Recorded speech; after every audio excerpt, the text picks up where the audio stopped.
Hello বন্ধুরা, আশা করি তোমরা সবাই খুব ভালো আছো। তোমাদের মিঠাইও খুব ভালো আছে। আজকে তোমাদেরকে দেখাবো মিঠাই বিকালবেলা কী করে। প্রতিদিনও ঘুরতে যায় না, তবে আজকে ও ঠাকুমার সঙ্গে একটু মন্দিরে যাওয়ার কথা ছিল, তাই ওকে রেডি করেই বসিয়ে রেখেছি। আর মিঠাই তার পছন্দের গাড়িটা নিয়ে খেলা করছে। এই গাড়িটা না ওকে রাইস সেরিমনিতে ওর জিনজিন মানে ওর জেঠু গিফট করেছিল। এবার মিঠাই ওয়েট করছে ওর ঠাকুমার জন্য, যে ওর ঠাকুমা কখন আসবে। এই যে ওর ঠাকুমা চলে এসছে, আমাদের পাশেই শীতলা পুজো হচ্ছিল অনেক বড় করে।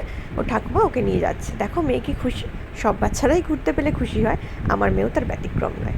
ও ঘুরতে খুব খুব পছন্দ করে। তারপর আমাদের হঠাৎ ঠিক হলো আমরা ওর জেম্মাকে মানে জেঠিমাকে দেখতে যাবো। সে বাপের বাড়িতে আছে এখন। তো আমরা রেডি হয়ে গেছি, ওর বাবাই গাড়ি বার করছে। এবার আমরা ওর জেম্মাকে একটু দেখতে যাব। আর মেয়ে কখন গাড়িতে উঠবে, কেমন করে ডাকছে ওর বাবাকে। একটা বিস্কিট হাতে নিয়ে ওয়েট করছিল। তারপর আমরা রওনা হলাম। ও জেম্মার বাড়ি হচ্ছে রসুলপুর। মিঠাই গাড়িতে যেতে না খুবই ভালোবাসে। মানে গাড়ির ভেতরে গান চলে, তারপরে বাইরে লোকজন দেখে, এগুলোকে ও খুব এনজয় করে, মানে মোটামুটি এনজয় করে। তারপর আমরা বসে বসে কিছু ক্লিক করছিলাম, লাইটটা খুব ভালো পেয়েছিলাম আর কি। তাই জন্য আমরা মা আর মেয়ে এই 2-3টে ফটো ক্লিক করে নিলাম। তারপর আবার গাড়ি চলা শুরু হলো। আমরা ছোটো ছোটো ভিডিও ক্লিপ করছিলাম গাড়ির ভেতর, যেহেতু বসে আমাদের কোনো কাজই ছিল না। তারপর আমরা পৌঁছে গেলাম পায়েলদের বাড়িতে।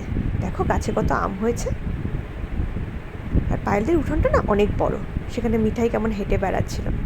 এখানে অনেকগুলো ক্যাট দেখতে পেয়েছিল, আর ক্যাটগুলোকে তাড়িয়ে বেড়াচ্ছিল। কি কিউট না ক্যাটগুলো। তারপর এই ফুল গাছগুলো খুব সুন্দর ছিল ওদের বাড়িতে, কত ফুল হয়েছে দেখো। আর মিঠাই সারা উঠোন জুড়ে ঘুরে বেড়াচ্ছিল।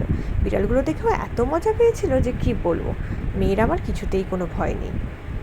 আর বিড়ালগুলোও অনেক সুন্দর ছিল, সারা উঠোন জুড়ে নিজেরাই খেলা করছিল। এরপর বাড়ি ফেরার পালা।